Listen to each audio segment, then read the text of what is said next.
Memahami proses berpikir matematis.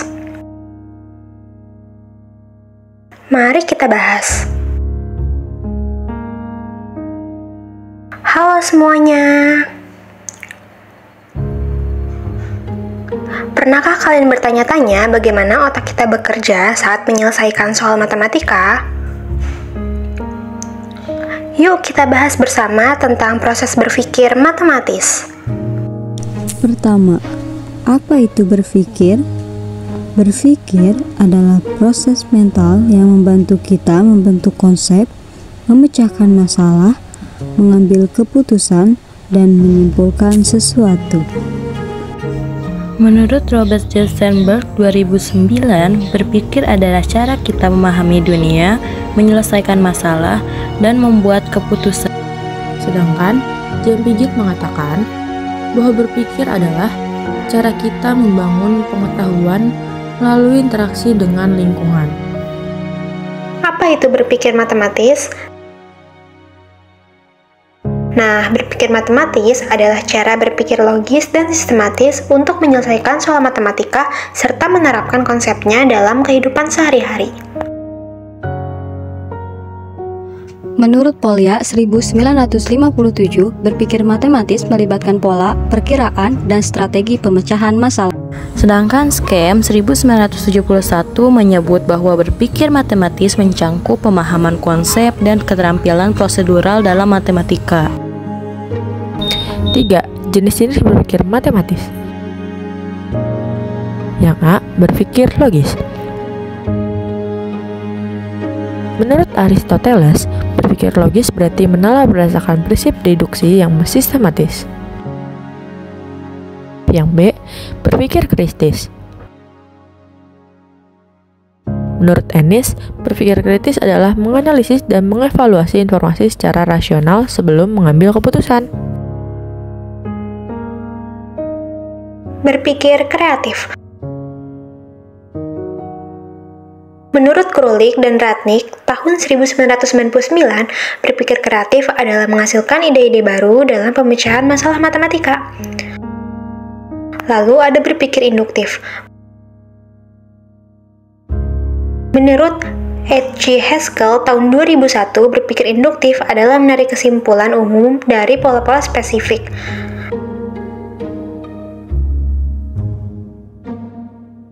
Selanjutnya, berpikir deduktif. Menurut Kilpatrick, tahun 2001, berpikir deduktif adalah menarik kesimpulan dari premis yang sudah diketahui kebenarannya.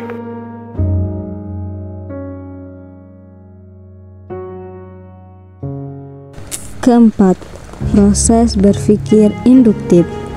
Berpikir induktif adalah menyusun pola dari pengamatan terhadap berbagai kasus spesifik, lalu menarik kesimpulan umum. Menurut John Dewey 1933, berpikir induktif adalah cara menyusun hubungan berdasarkan pengalaman dan pengamatan. Tahapan berpikir induktif ada 3. Yang satu, mengamati pola. Mengamati pola itu mengidentifikasi kesamaan dalam beberapa kasus. Yang kedua, menyusun generalisasi. Menyusun generalisasi ialah menyimpulkan aturan atau konsep berdasarkan pola yang ditemukan. Yang ketiga, ada menggunakan kesimpulan, yaitu menerapkan generalisasi dalam situasi lain untuk menguji validitasnya.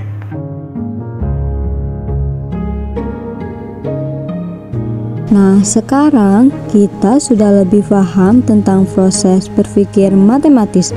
Berpikir induktif dan matematis pada translasi gerakan catur. Catur bukan sekadar permainan, tetapi juga seni berpikir logis dan matematis. Dalam video sebelumnya, kita telah membahas berpikir matematis secara umum. Kali ini, kita akan melihat bagaimana berpikir induktif dan konsep translasi diterapkan dalam permainan catur.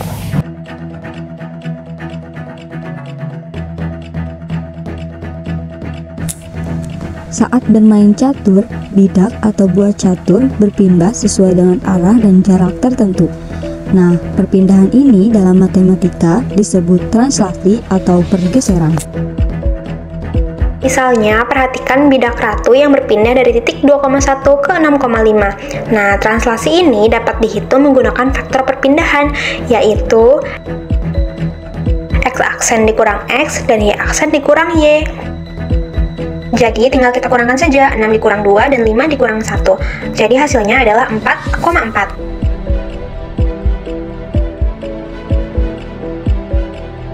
Dalam catur, berpikir induktif sangat penting. Bagaimana cara menerapkannya?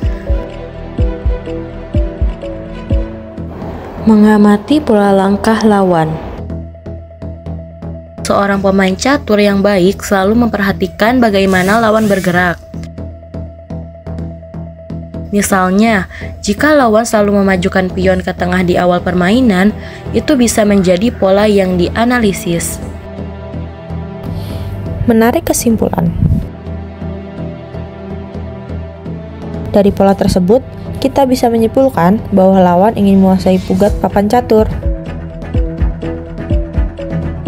Menerapkan strategi. Nah, setelah mengenali pola lawan, kita bisa menyelesaikan strategi permainan untuk mengantisipasi gerakan berikutnya.